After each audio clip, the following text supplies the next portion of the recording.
Plaskolite is a plastics manufacturer. We make flat sheet plastic. As a matter of fact, we brought some samples here, and you guys can pass those around. But again, we are an extrusion sheet manufacturing company. We've been in business since 1950. We've been in this community since 1962.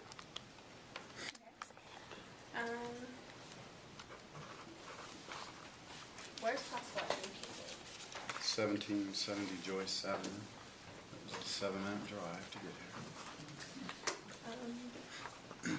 What is your position in the company? I'm the employment manager. I've been in Plaskolite since for 37 years. As a matter of fact, I was a high school student at this school, leaving my English class and working part-time at Plaskolite. So. Are you doing individual questions or? Well, I'm the environmental manager for Plaskolite, and I've been with the company for 14 years.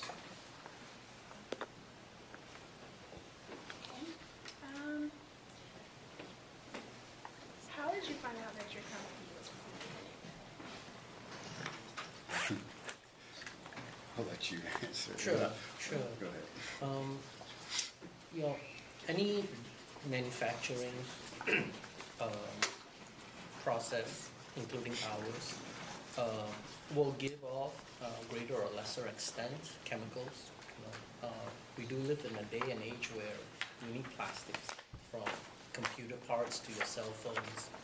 So part of plastics, how you make them, and you will hopefully experience this in your organic chemistry class, is how through what they call a polymerization process, which you take certain chemicals, liquid, and you, through a process, you harden it up and it becomes plastic.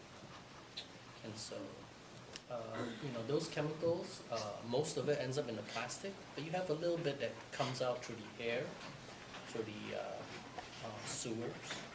And so, you know, any business in this country, they are usually regulated by the EPA.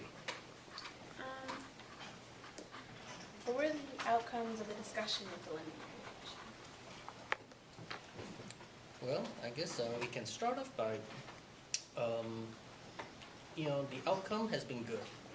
You know, that there was a period in the early 2000s that it was a little tense, but I think where we are right now is in a good place.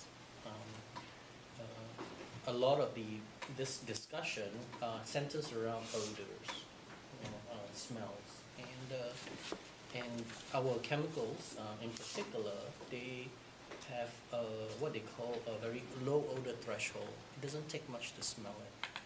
And it's one of those things with smells, I'm sure you all can relate. If it doesn't smell nice, you automatically think it's not good for you. And so, you know, there are many chemicals that don't have that odor. Ours does. It's what I call a super glue smell, because that chemical gets put into super glue. It gets put into your latex paint that you paint your walls. It actually is made in bone cement, so they can actually use it to glue you up in your bones. You know, so it is a pretty safe chemical, but it has this low odor threshold. It doesn't take much to smell it, and so a lot of the communications was to, you know, talk about this chemical and then to do something about it. You mentioned regulate. Could you talk a little bit more about what you mean by some of these chemicals are regulated? Sure. And who regulates? Yes. At the federal level, it's the United States Environmental Protection Agency, or US EPA, that has been since probably the early 70s regulating all environmental things. At the state level, the Ohio EPA, or the Ohio Environmental Protection Agency, is what you can say is they have been allowed by the US EPA at the federal level to regulate these things at a local level. And The EPAs regulate through what they call a permit system. It's a piece of paper that says if you want to do certain things like manufacture plastics, you have to do certain things. And so that is the primary way that the EPA regulates chemicals throughout the country, including Plaskolite, through a permit process. What are your thoughts on the petition outcome? On the what? The petition outcome. I don't understand what petition. Hmm. You know anything about a petition? Okay. So when you all had the discussion with the community group, Mhm. so they came to have that discussion with you. What were some of the changes that were made that you're still making in regards to the odor and the other things that they had some questions and challenges about? Well, I know one of the issues that came up, one of the neighbors had complained that somehow our water was getting into their basement somehow. And I don't know what that outcome was, but Plaskolite had invested, I think, like $70,000 to redirect our water so that they would not have those concerns. I don't know if you recall exactly what we did, Tim, but that was just one of the things that we had worked on. How do you think your company is currently helping you?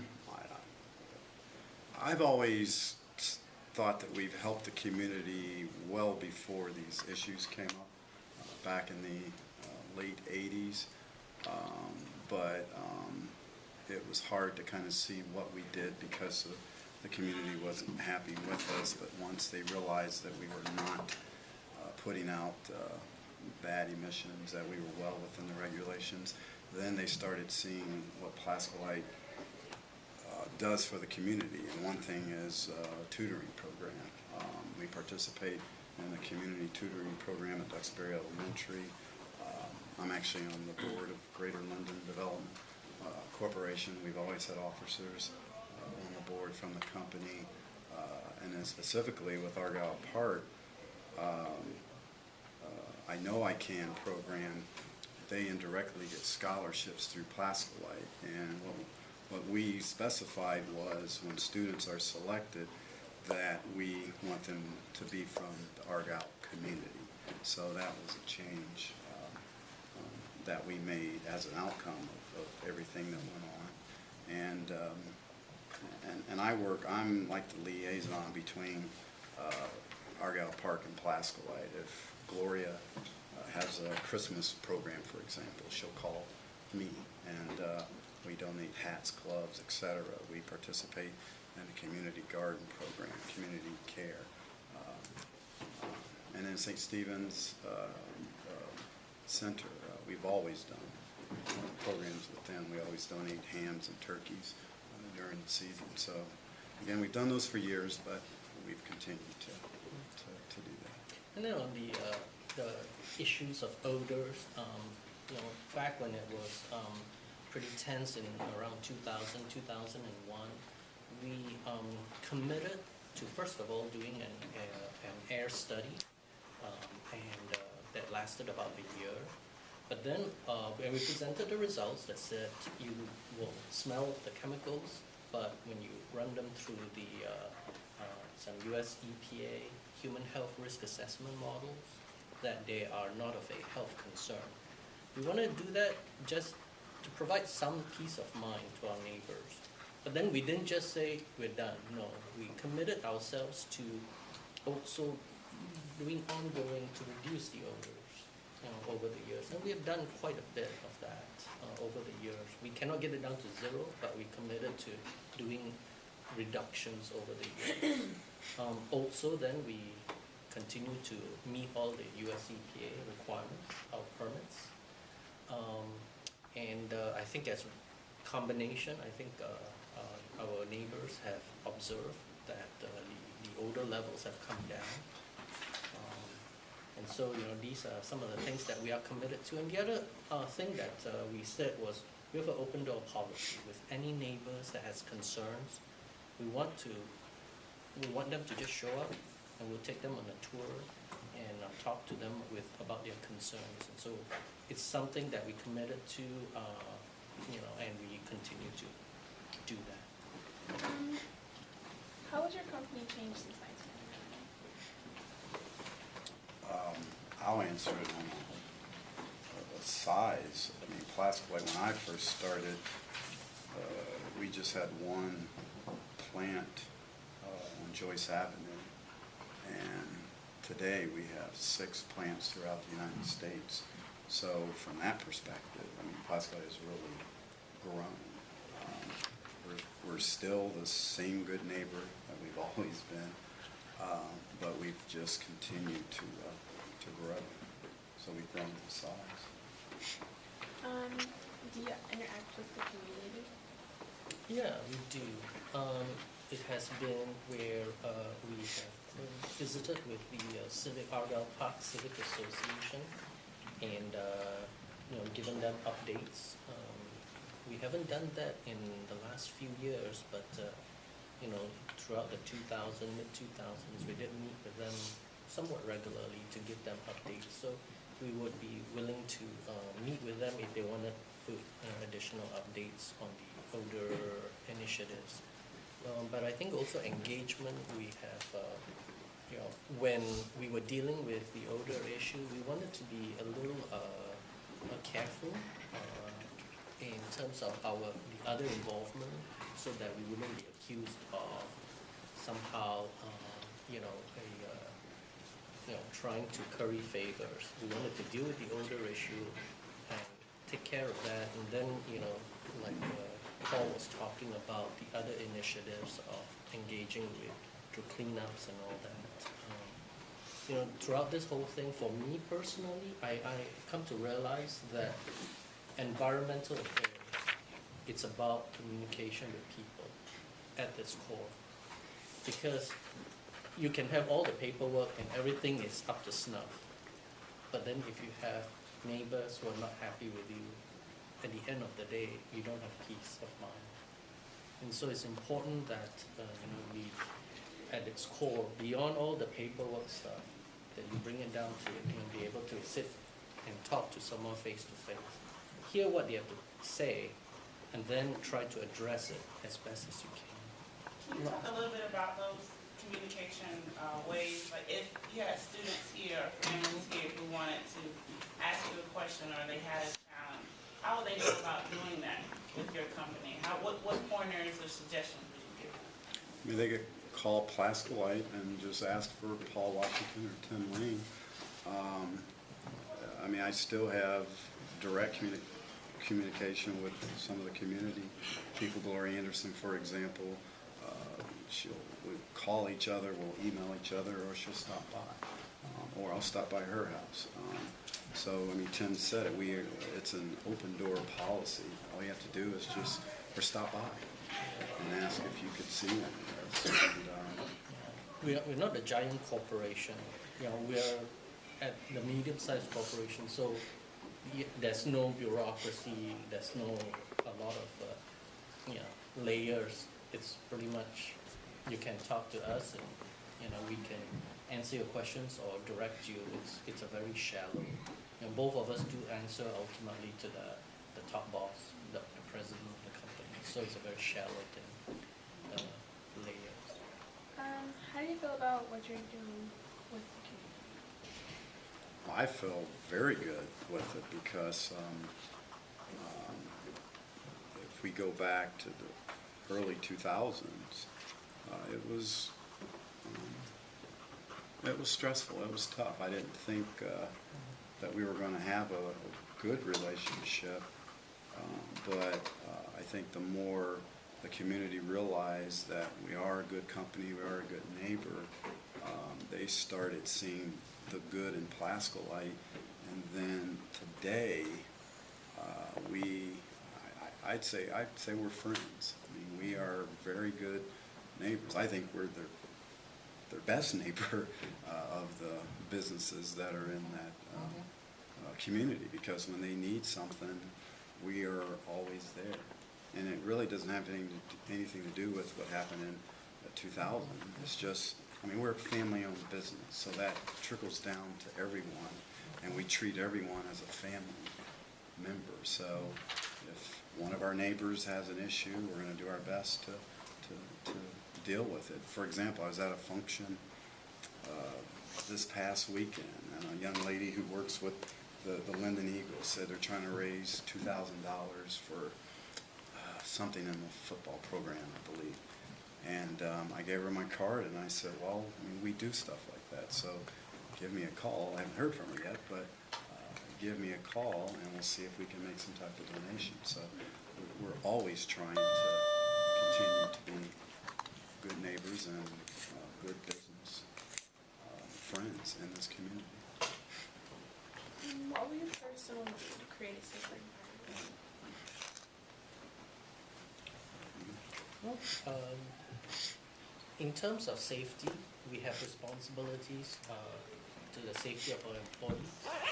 We also have responsibility to the safety of the public, and then to the ensuring that we are not polluting the environment. So, you know, we have to do it all. I have been tasked by Plaskolite to handle the environmental affairs of the company. So I deal with, at one level, with the EPA things, but at the other level to make sure that what we do there is properly managed so that you don't have spills or pollution going on, you know, ongoing basis. We have a safety manager. It's very tough to have one person do both safety and environment. So we do have a safety manager that works on making sure that our processes are safe to our employees. And I want to add that safety is a top priority at Plaskolite. We take that serious. I mean, each quarter we have what we call a safety drawing. So we invest thousands of dollars into our employees to make sure that they are in a safe working environment, but it's also their responsibility too to make sure they're working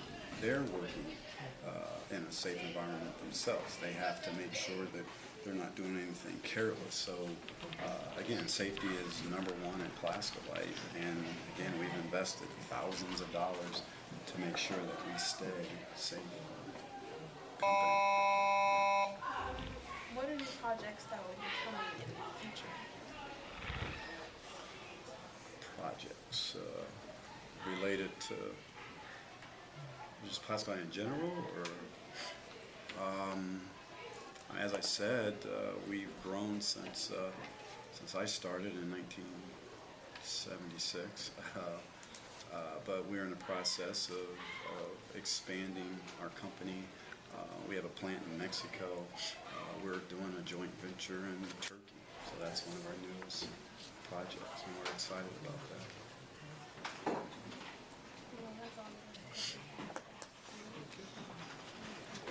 Did anybody have did you hear anything that you weren't clear about, or something that you might have heard from Ms. Anderson's interview, or just living in Linden? What questions might you have about what you heard? I know I see a lot of writing. I have something that really interested me that Mr. Washington mentioned that doesn't really relate so much to the environmentalism, but you, if I heard you correctly, you went here to Linden McKinley, Yes. correct? Yes. But years and years ago. So more You than had to 5, more than emphasize 10. years and years ago. Yes. So can you share with us what were some of your memories of Linden McKinley as a student back then? And just walking through the school. It wasn't as complicated to get to the classroom. I'll say that. Man, that's a good question, Don.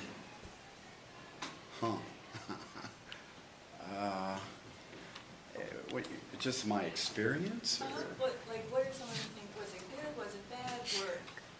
Well, I mean, high school was my favorite, one of the favorite times of my life. I mean, just my friends, being with them, and then the teachers were cool. I hope they're still cool today.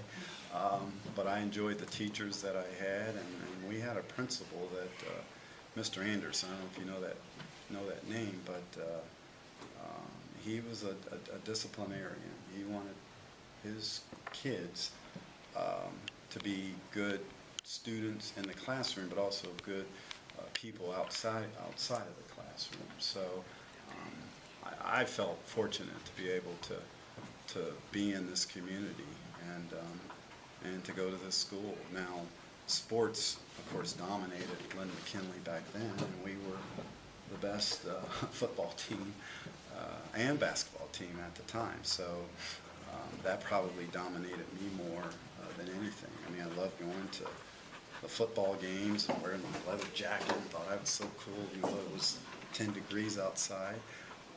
But it was just fun. So it was a group of people that just loved being together and loved going to our sports and seeing us win championships.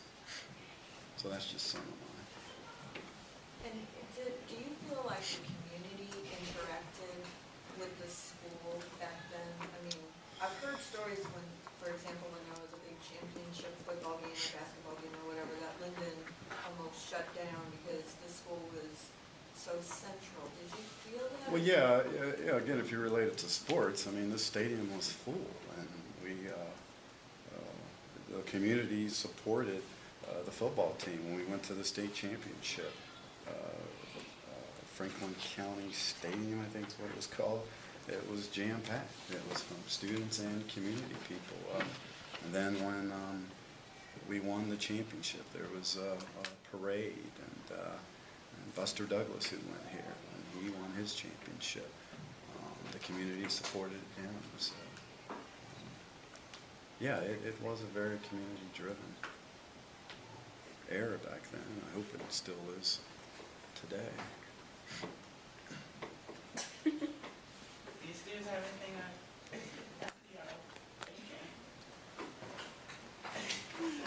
She's laughing because it's not. Our football team is horrible now. What's that? Our football team is horrible now. Oh. I'm sorry. What suggestions would you give to students who want to be good citizens and good neighbors when thinking about being in Linden and thinking about the communities that the businesses that are here? What? I mean, I think if they can do any type of volunteer work, that's huge, especially on a resume for college. If you hear of any opportunities to volunteer, like again, the community garden stuff, if you see any postings or anything going out, make sure you sign up for that, because that's just going to make you, I think, a better person in the long run. I mean, when I was here, I mean, I tried to get involved in activities. Yeah, I did work. I'm not saying work like I did. I've been working since I was 15, so I'm not saying do that. But if you can volunteer to do something, that is one of my best advice, is to do that. Yes.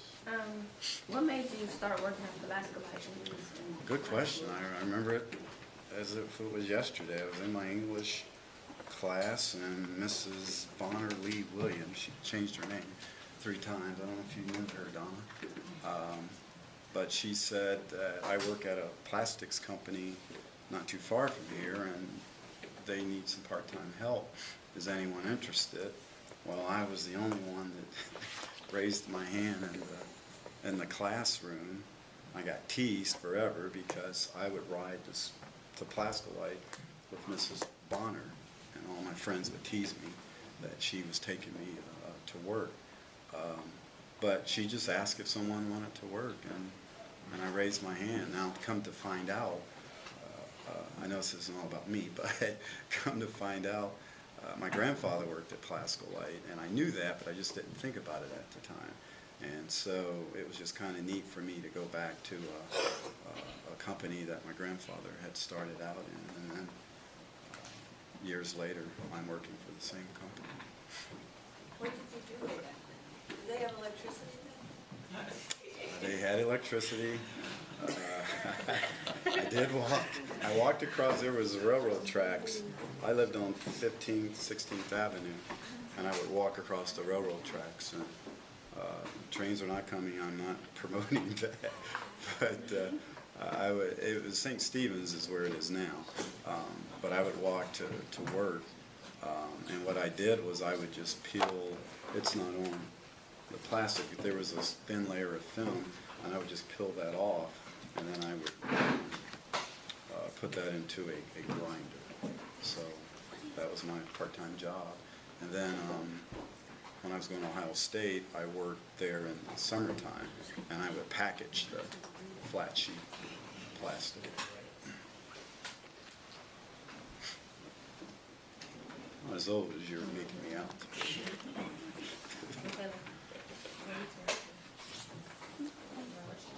Mr. Lewis, did you also grow up in Linden? No, I grew up on the other side of the world, in Oh. Malaysia, and when I came here for college, and went to a small engineering college, and you know, it's interesting because I grew up when I was in high school. I wanted to come and study in the U.S., and you know, the colleges are very well known around the world, are some of the best. So I wanted to come and study. And so after high school, I took a slight detour. I went to study at the University of New South Wales in Sydney, Australia. And then an offer came from a small engineering college called Florida Tech.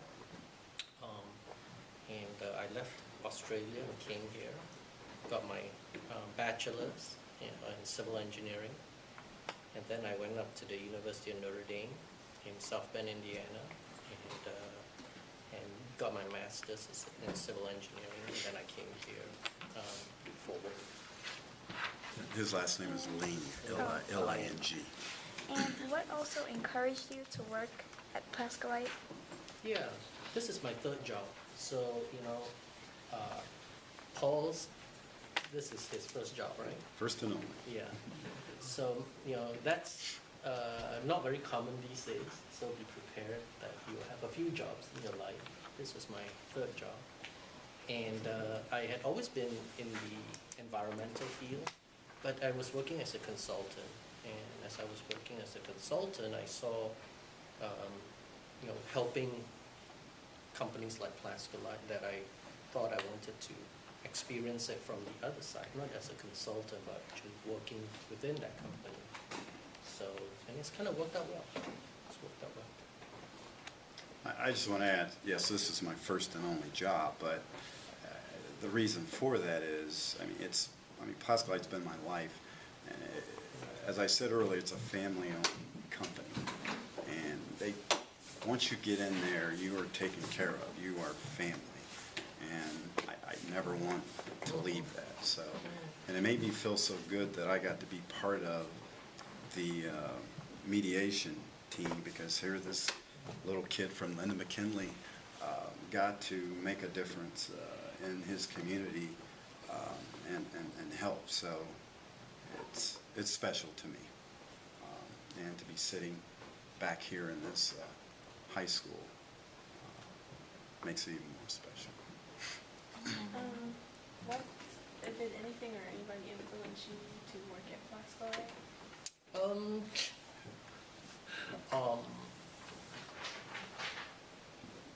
It was after I left my other job.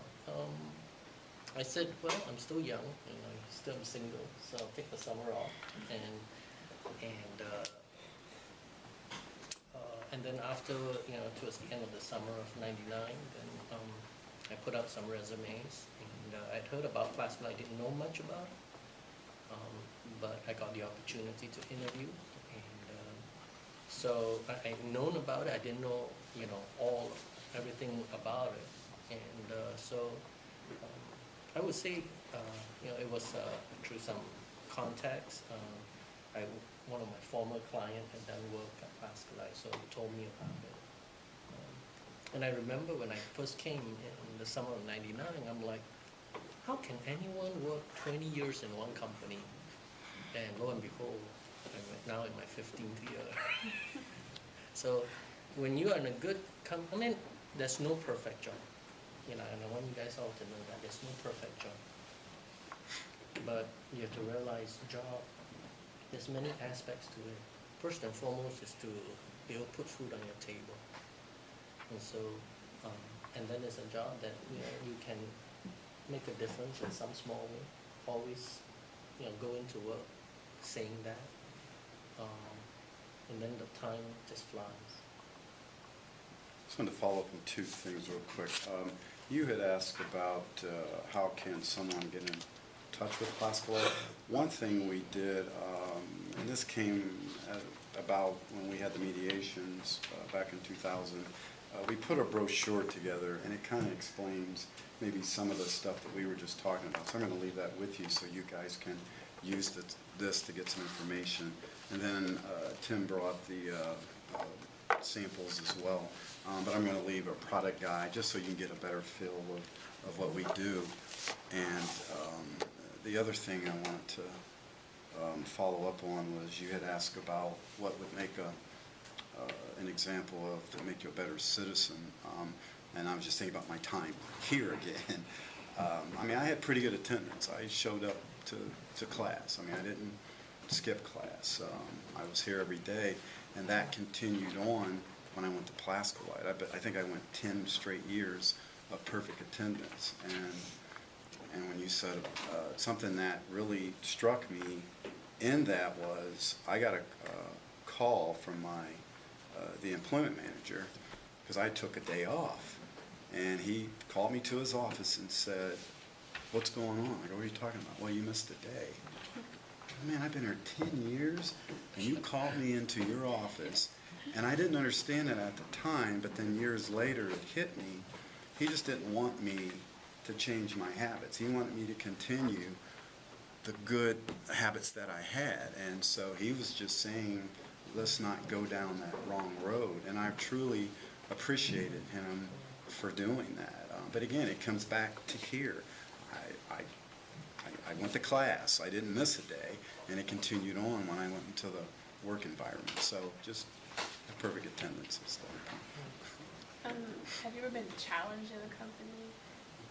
Yeah, back in 2000. I mean, it was, well, but I'll just say my job. Being the employment manager, it was a tough challenge to get people that wanted to work every day and have good attendance. So, yeah, I was challenged. I used to have a full head of hair, but my job got me to the point where it was very stressful because I had a hard time employing people that wanted to work every day. Now that has changed. I mean, I had an employment turnover of 101%. Today it's just under 3%. So I met the challenge, I guess. Can you explain real quick what turnover is? Turnover is when I hire someone to do a job and they start, but then they quit. And I have to replace that employee. So if I had a turnover of 101%, I was hiring every single day for years.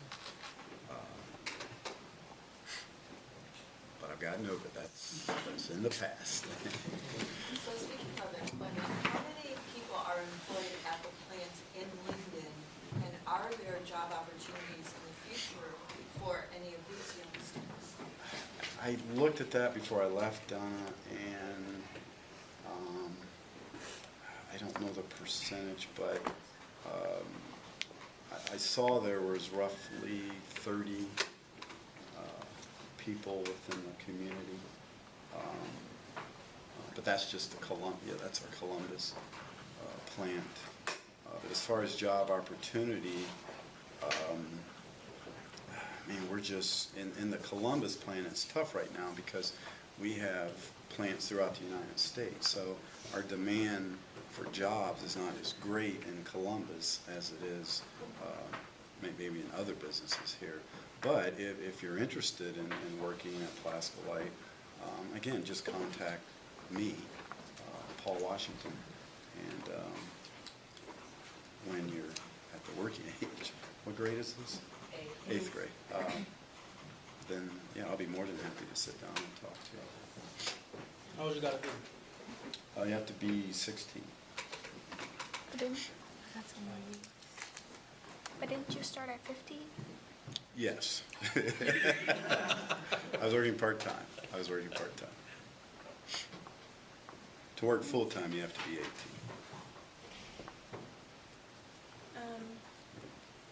It's good you paid attention.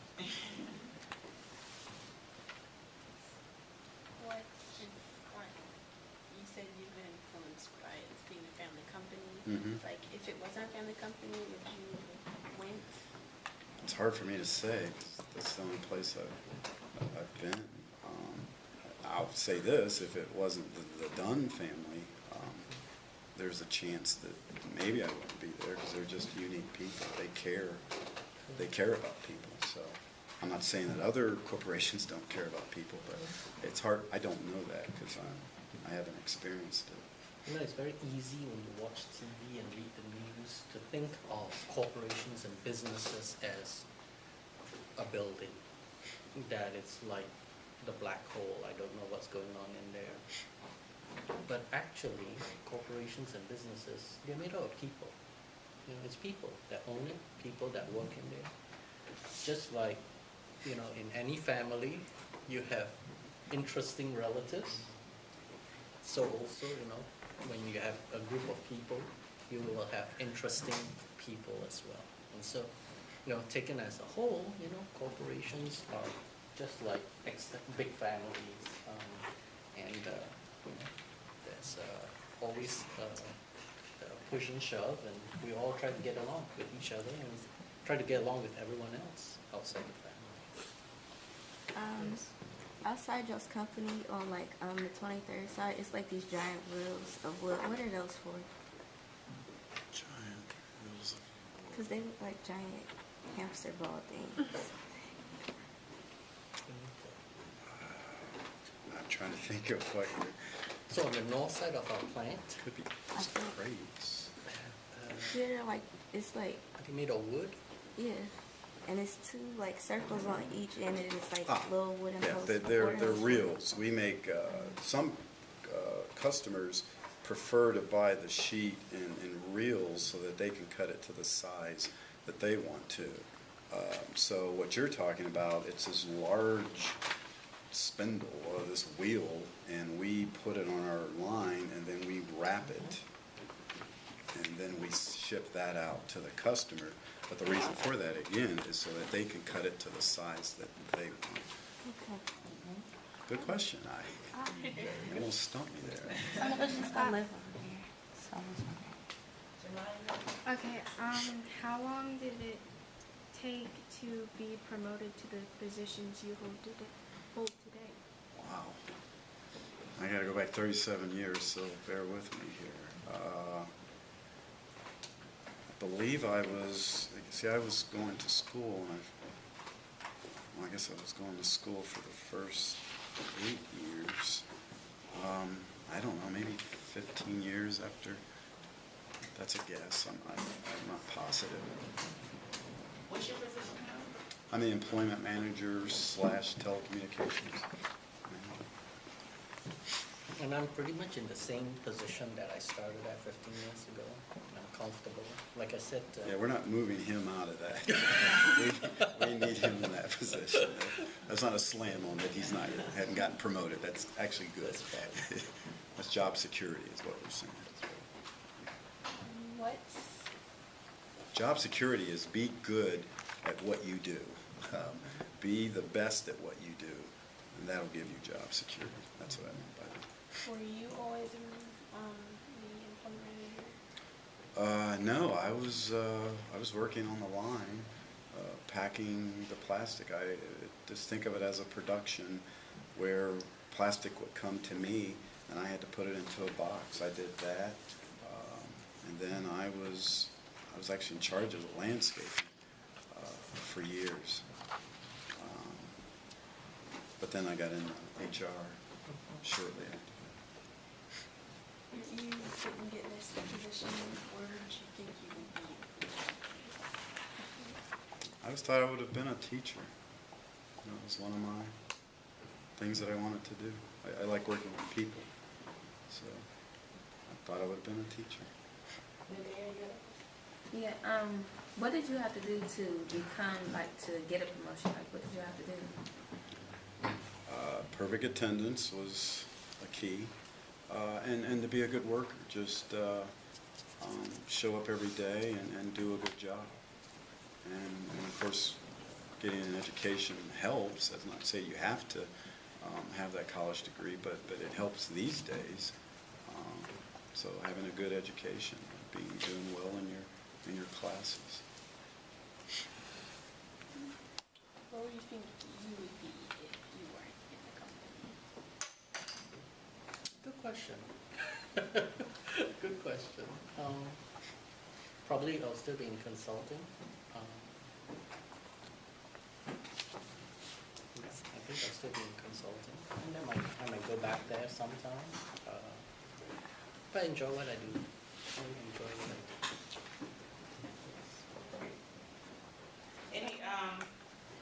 Any lasting, last comments you would like to leave the students with? Well, I'll just say that I wasn't sure what to expect when we came here. I mean, because I have to admit it felt like mediation all over. But this was a lot more pleasant, and I thoroughly enjoyed being a part of this.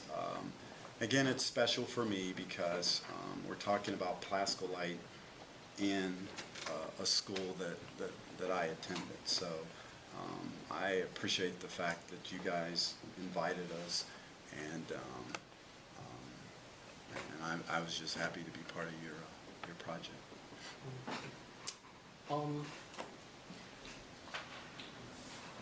I like coming to schools just as the same way I like going to an airport.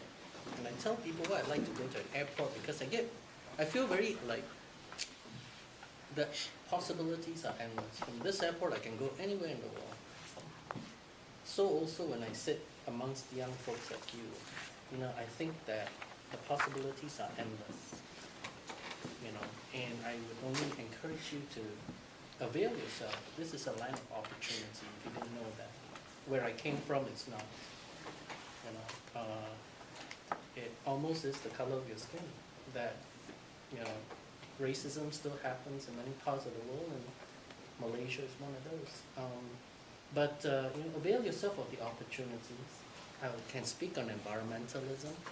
It's very easy just to say it's for someone else, to read the news and all and just say, whatever. But let me encourage you to start by making it personal. To start by being civic-minded, to not throw trash anywhere, to recycle, to make it personal, and it may not be acknowledged.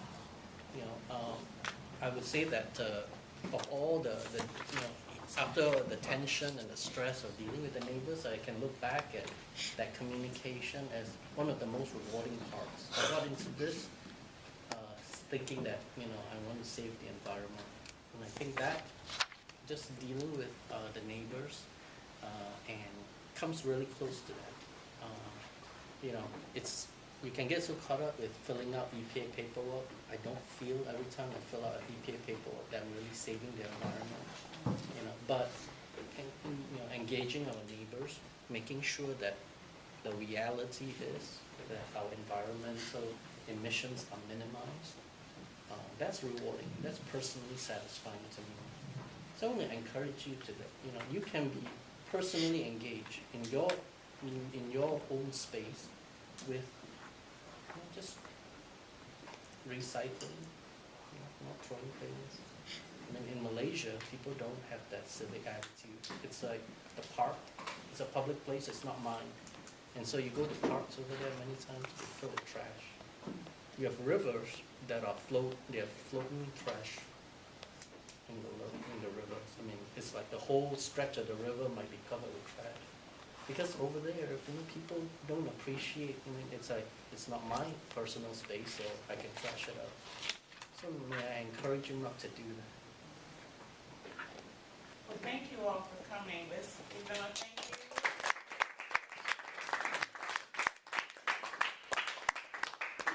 And you leave that pamphlet, right, Mr. Washington? Yes, I'm gonna leave everything here. And if you have any